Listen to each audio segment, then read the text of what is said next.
Hello, everybody. How are you guys all doing? It's great to see you. I see we've got about 500-600 people slowly coming in. So before I get into the nitty-gritty, make sure you've hit the like button. Again, we're discussing things the YouTube algorithm isn't too fond of, so we'll want to try and push this as much as we can. I'm sure you guys have heard of this lawsuit where they're taking 3 people to court, right? So this is the CIA. It's Mike Pompeo, who used to head the CIA, and also UC Global. Now, while many people, including myself, have tried to bring in Assange as the other side, I wanted to be very clear from the beginning that it is not Assange who is suing these 3 parties. And even though this may be to his advantage, it still has an entirely different angle to it. And so I'm joined by 2 very important people. The first is Richard Roth. So he is a New York lawyer, and he is actually he is basically taking these 4 plaintiffs into the boxing match against the CIA and so on. And I have also with me Deborah Hrbek, who is one of the plaintiffs and is also an attorney, right? And so I want to bring them both on screen. How are you guys doing today? Very well, thank you, Richard. It's great to have you on, and I appreciate you taking the time. If I could start out with, the first question is, why did you guys decide to go with, two doctors and 2 attorneys? Is it because you think this will have a better chance in court, or was it pure coincidence? I know it's not exactly that easy to find Americans who were in the embassy and who were spied on, but maybe you could lay the case for out, Richard. Maybe if you could start off. Sure. Well, first of all, just so we're clear, it's actually not 2 doctors, although there were doctors in the embassy. There are 2 attorneys. Excuse me, 2 lawyers and 2 journalists. Yes. 2 journalists. In any event, so here's the issue. At a certain point in time, every single person that went in the embassy to meet with Julian Assange, whether he or she was a doctor, was a journalist, was a friend, was a family member, or was a lawyer, we've come to learn was actually tape recorded. And they actually imaged all of the devices. So the way it worked was you walked into the embassy, and for security reasons, people believed that they handed over their passport, their phones, their tape recording devices, their laptops, and everything that was electronic, which everyone believed was going to be stored at the embassy when you went in the door to visit Julian Assange. Right. And what happened, what we've learned, what we've uncovered, is that wasn't the case. That Mike Pompeo, who had real venom toward Julian Assange, decided by using UC Global to essentially not only image all those things that were brought in and that were left with what the visitors thought was just the Ecuadorian government, but he also planted, he and UC Global also had, he had planted through UC Global microphones and cameras in the actual rooms where Assange was. So people like Deborah, who's a lawyer, who is having attorney-client communications with Assange, they were being listened to by UC Global and the CIA. And even worse was that when Ms. Hrbek brought in her laptop and left it with what she thought was the diplomats or the people at the Ecuadorian embassy, little did she know that the entire laptop was being imaged. So any conversation she had with other clients, all of which were confidential and all of which are private under the 4th Amendment, were copied. So it's outrageous that the CIA, who's accusing Assange of wrongfully copying and taking documents, was actually engaged in that practice for a good time. And that's essentially the basis of the lawsuit. Yeah. So this is first and foremost about the 4th Amendment, about illegal search and seizure. And the question on I think most people's minds is that does the U.S. Constitution apply to U.S. citizens, even if they're on foreign soil, and particularly in an embassy? Because we've seen Americans drone striked and nothing happened as a result. So in the lawsuit, you hope to establish that yes, it does apply. With unequivocally. Unequivocally, it applies. The Fourth Amendment guarantees rights, a right to privacy under color of federal authority, and it applies to U.S. citizens who are here or who are elsewhere. And remember, this is the location is somewhat irrelevant. This is the U.S. government violating the right to privacy of a U.S. citizen. So whether it was in the UK, whether it was in the U.S. or anywhere else, the Constitution applies to all of its citizens and particularly the federal government. And so, yes, the fact that they were U.S. citizens, no matter where they were, it's applicable. Yeah. Deborah, if I could perhaps ask you, this lawsuit is in your name, as it is in the name of 3 other Americans. Once again, how does this make you feel that not only were your conversations with Julian spied on, but that your data, privileged information between you and your clients was also potentially siphoned off to the CIA? And why do you think that's important to bring forward this case? Is it just something that took time for you guys to prepare? Did it take several years to put this together? And was it easy to do? Well, to answer your first question, I feel deeply violated on my own behalf and on behalf of my clients, my other clients. I'm a media lawyer, so I'm not generally carrying around a lot of sensitive information in any sort of national security way or anything like that. So the idea that I should be concerned about the U.S. government spying on me is it's particularly offensive. And clearly I can't have been the target of any investigation. I'm an entertainment lawyer. I represent people doing book deals and releases, getting releases for participating in films and things like that. So it's unfathomable. I mean, we were basically visiting Julian as a friend, a client, and in an embassy of a government who'd given him sanctuary. So our whole perception in visiting him there was that we were on safe turf. We knew that the client was somebody who the government would be interested in.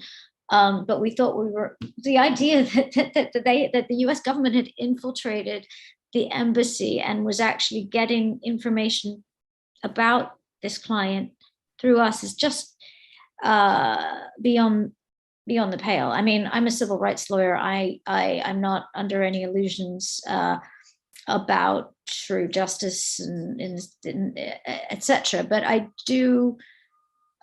was naive enough to expect that my constitutional rights would be respected, that the sovereign territory of the Ecuador government within the embassy would be respected. And it really never crossed my mind when being asked to hand over my cell phone, etc., to the security at the lobby, as you would in any sort of situation like that, that while my back was turned, they were dismantling my phone, copying my SIM card, downloading data, whatever they were doing. And then even more egregiously, not so much in my case, because as I said, I'm talking to Julian about book deals, etc. But Julian's criminal attorneys were in the same situation where they're literally the government that's prosecuting him is recording his conversations with his lawyers that are handling his extradition matter, his lawyers that are handling his criminal case here. Should he get extradited? It in terms of the import, it has to lead to the dismissal of the indictment. It is completely beyond what we expect in terms of due process for the subject of a criminal case to be put in a position where he couldn't go anywhere else. I mean, he literally had to stay within the embassy confines, and they had bugged the bathroom, and they had bugged the women's bathroom. I mean, they made sure that literally no whispers could go on without it getting delivered straight into the hands of the US government. And that is just not playing fair. That's not how we do things here, supposedly. And they've been caught, and I'm happy about that. This wasn't an easy case to bring on some level, but mainly because we needed to. This is a case that I think all the plaintiffs feel strongly about, and even many people who visited the embassy who were not from the US would have loved to have joined the suit, but many of Julian's visitors were not from the US, and the constitutional protections only applied to US visitors. So that's why the pool of plaintiffs is narrow. We do have doctors who may well be joining. People can join the suit after we filed it. So if anyone's listening that wants to, please let us know. We think it's very important because people need to understand the level at which this government is determined to get Julian Assange, no matter what, by all means necessary. He embarrassed them by exposing their crimes, their war crimes, and they're setting an example. They want to chill free speech. They want to criminalize investigative journalism. They want to make sure other people who want to expose the government in a similar way think twice before they actually do that. I actually wanted to ask you guys, since you just hinted at that, Deborah, which is that this might have ramifications for Julian's case.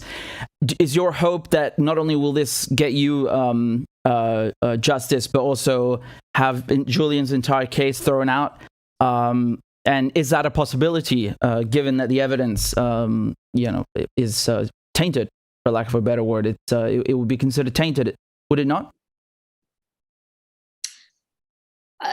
I absolutely think that it's tainted. I'm not a criminal defense lawyer, but I'm quite sure that should the case come here, Julian's criminal defense counsel will raise this as an issue.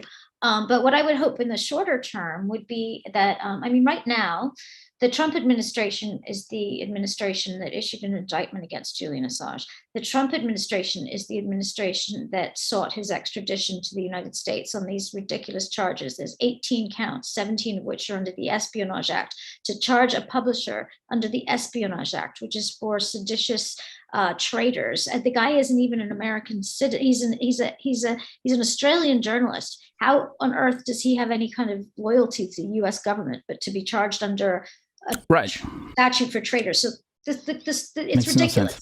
No, the shorter term goal is to raise awareness in the United States and to put pressure on the Department of Justice to drop this nonsense. And when we have the Democrats in charge, finally, I understand that the DOJ is independent, but we now have Merrick Garland, who is a reasonable person, who is in charge of the DOJ, and people need to stop believing the nonsense about Julian.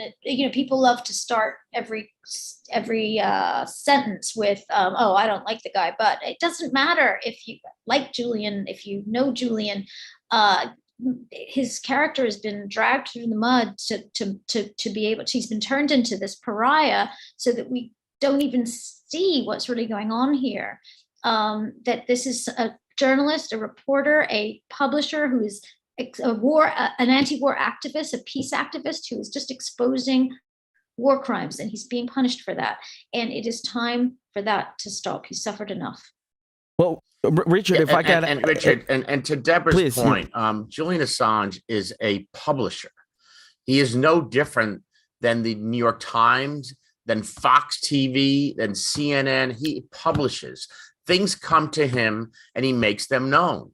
And that is not a crime. In fact, to the contrary, that is what our nation is founded on, the ability for freedom of speech.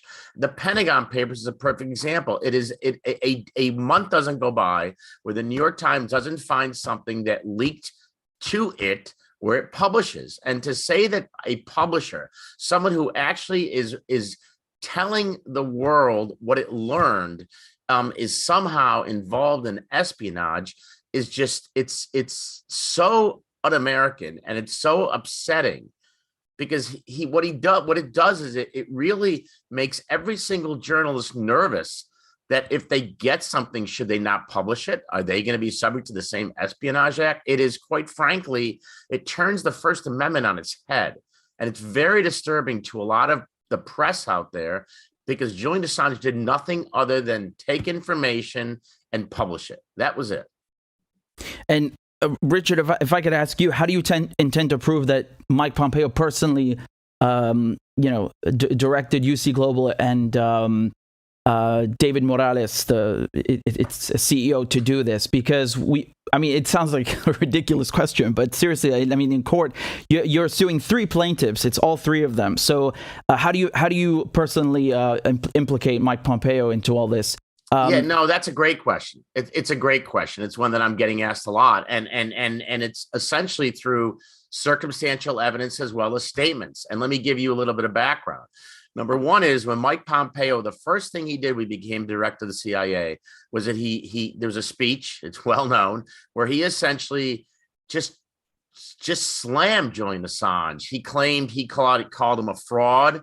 He called him all kinds of names, but worse than that, he actually said that he was a non-state intelligence. He was the term he used was a non-state. I have the clip on screen, if it's okay, just to play it one moment. Go ahead. And that's the beginning of the analysis. Go ahead. Right. So here he is. You got it? WikiLeaks walks like a hostile intelligence service and talks like a hostile intelligence service.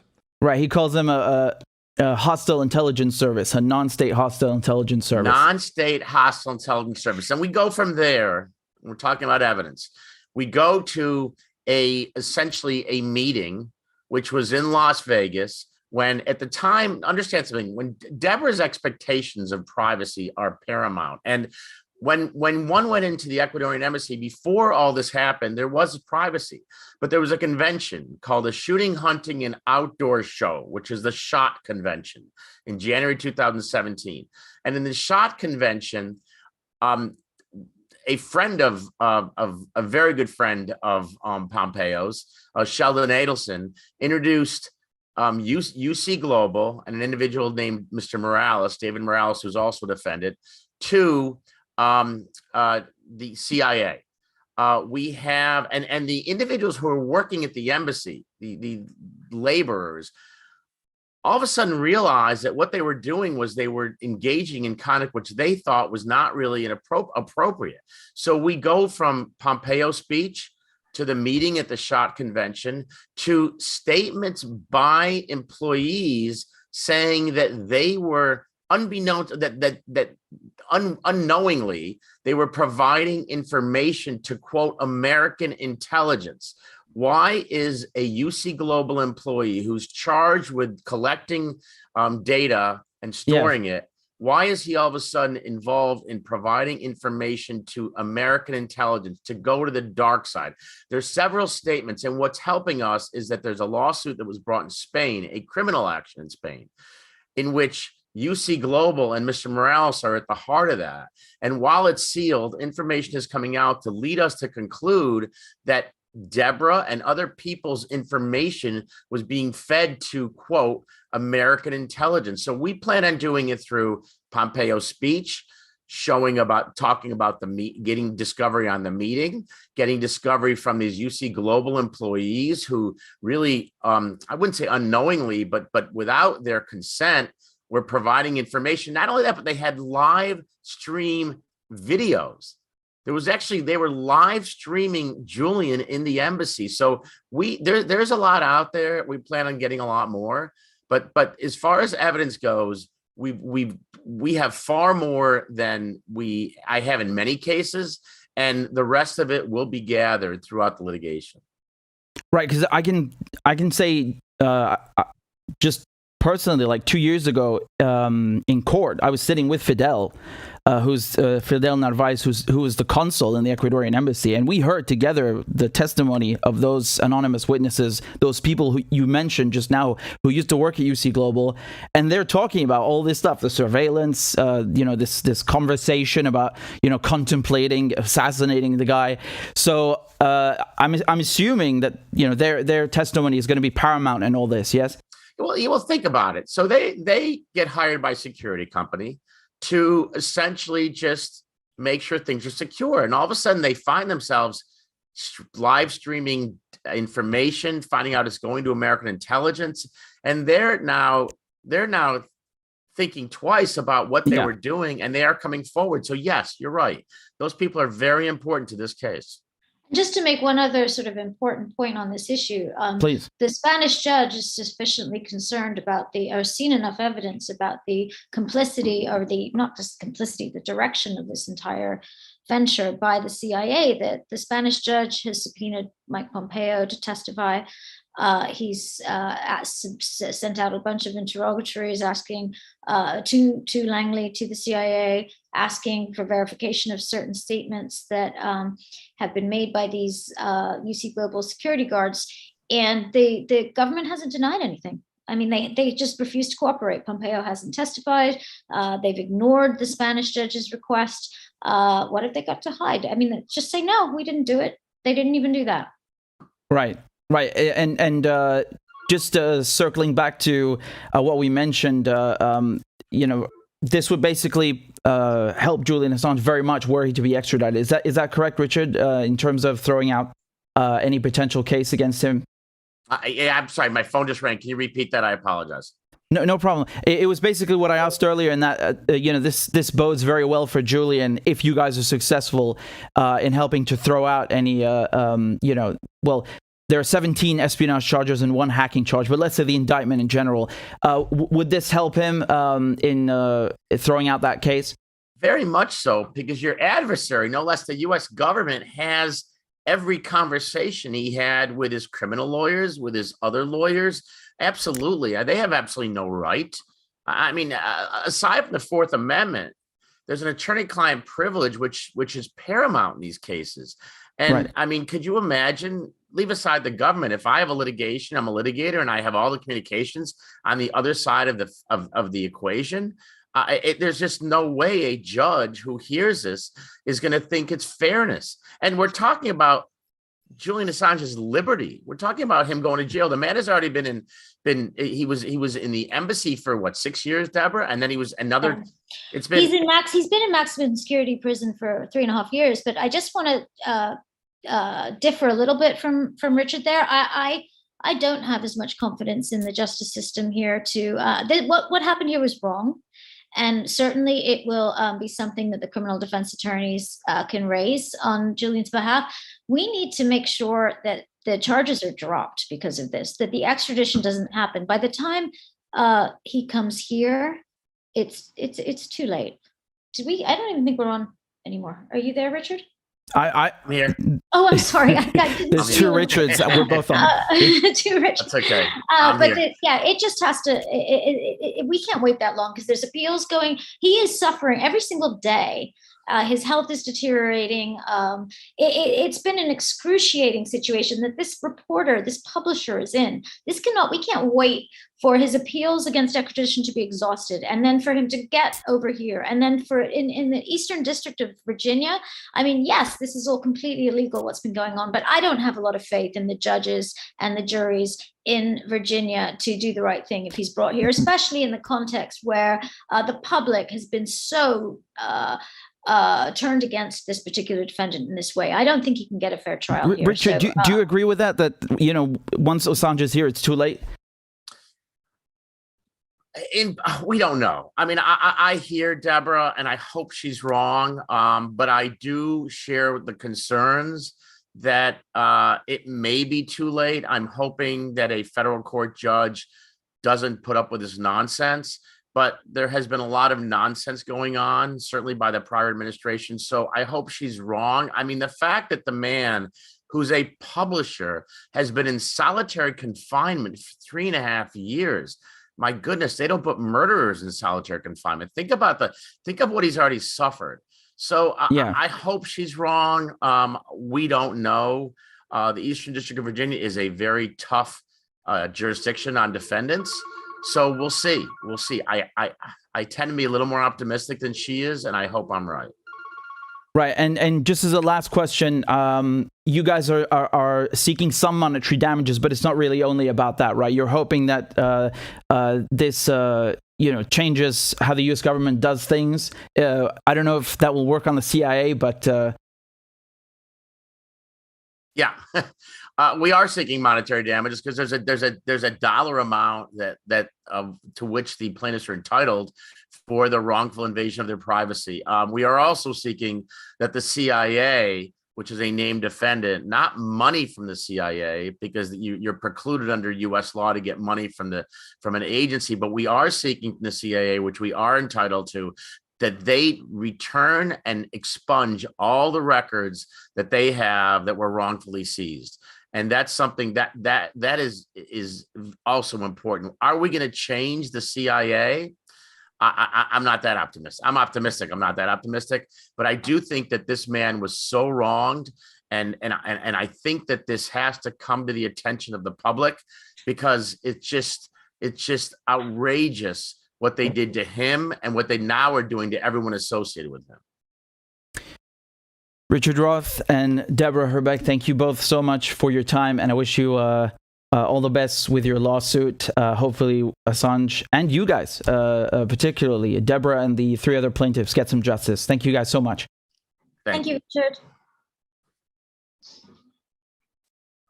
All right, guys. Again, that was Richard Roth, who is one of the lawyers bringing this lawsuit to court, and Deborah Hrbek, who's one of the plaintiffs. So I'm just going to pull up the lawsuit on the screen so you guys can take a look at what we're dealing with here. So this was filed in the Southern District of New York, okay, right there. And the 4 plaintiffs are Margaret Kunstler, Deborah Hrbek, who we were just talking to, John Gates, and Charles Glass. Again, the last 2, so John and Charles. John and Charles are both journalists, and Margaret and Deborah are both lawyers. And the defendants, so the people that are being sued, these are no small fish. This is the Central Intelligence Agency, the CIA, Michael Pompeo, who headed the CIA, and David Morales. And keep in mind, David Morales is the head of UC Global, right? So just once again, to repeat this crystal clear, UC Global is the security company in the Ecuadorian embassy where Assange is. And they get hired by the CIA to spy on Assange, okay? And so David Morales and UC Global, that's defendant number 3 right there. I'm just trying to highlight on the screen so you can go along this whole thing with me. So down at the bottom, we have Richard Roth, who I just spoke to with you, and he is one of the lawyers. His law firm is the one bringing this in, Richard Roth PLLC, and I feel like there are many things, many ways to look at the Assange case, and the thing that I've always told you is no matter how you look at it, you can't find anything that's been done by the book. You can't find anything that's moral. You can't find anything that's correct. So whether this is EU law or US law or British law, it's so wrong. And I think it's really good that we finally get to hear from other people that have been implicated in this, right? Because, Deborah Hrbek is not the one being pursued by the espionage court, God forbid. Nevertheless, she has been spied on, right?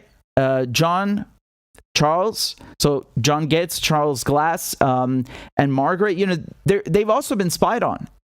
Do they also have something to do with it? No, like they're not defendants in that case. They're not being, they have not been, accused of or anything to do with Assange, and yet they have been spied on. How do you excuse that? How do you excuse that? How can you justify this? You can't. You really can't. And I think it's really important what Deborah just said, that there are many people who would love to join this lawsuit as plaintiffs, but can't because they're not U.S. citizens, right? So what does she mean by that? She means that because the 4 plaintiffs are U.S. citizens, that they can bring forward this lawsuit under the premise that their constitutional rights have been violated. And that's true, right? That is a privilege that they have, and yet you can see that their rights have not been respected. So it's good that we finally get to hear from people whose lives have also been touched and in a very negative way. I say the word touched. I mean violated is the right way to say it. Their rights have been violated. Their privacy has been violated. And you see once again how the people accusing Assange of spying are the ones doing the spying, I believe, as Richard Roth put it very, very eloquently and succinctly. Yeah. So they say Assange broke the law, but they're the ones breaking the law. In any case, let's leave it at that. And of course, there's an entire playlist of my reporting on the Assange case. I've covered the Assange case since 2020. So the entire extradition hearing, and which was for 4 weeks in London, and then everything since, it's a very lengthy process, but I've broken all of it down in videos day by day, and we have district court, high court, and everything in between. You can find it all on the channel. Richard Medhurst giving you that report with Richard Roth and Deborah Hrbek.